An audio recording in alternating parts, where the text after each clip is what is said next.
عالم صناعه المعلومات انا مش لازم بس ابيع كورسات، وان كان ينفع ابيع كورسات، ينفع اروح لمؤسسه كبيره في مجال الكونستراكشن وغيره. مش هروح لها على فكره، اللي احنا بنعمله انت ما بتروحش لحد، انت بتبني البراند بتاعك والناس بتشوفك فبتجيلك، تعمل ماركتنج والناس بتجيلك، فانت بيبقى عليك ديماند.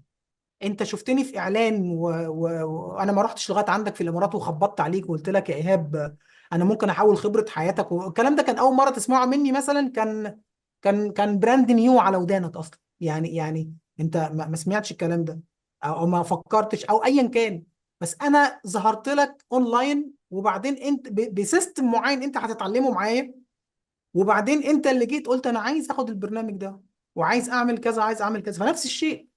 فانت النهارده الكورسات الاونلاين وارد جدا ان انا اطلع اعمل البراند بتاعي، وانا بروح لاصحاب الشركات الكبيره واقول لهم انا عامل دوره اونلاين او اوفلاين وات ايفر، وهعلم المهندسين بتوعكم كل الليجاليزيشن والاس او بيز وي الحاجات اللي بيها تطمنوا ان انتوا مش هتاخدوا مخالفات تاني، ان انتوا هتبقوا مش عارف عاملين ازاي عند الاثوريتيز، ان انتوا ايا كان بقى هنقعد نشتغل على الكلام ده نصيغه ازاي ونعمله ازاي.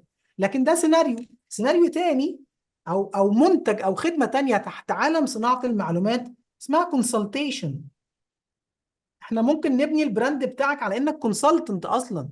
الشركات اللي هم الكونسلتنتس والكونتراكتورز ولا الكونتراكتورز ولا غيرهم يجوا ياخدوا من عندك استشارة بحكم الخبرة العظيمة اللي عندك. ففي 100 حاجة ممكن نعملها.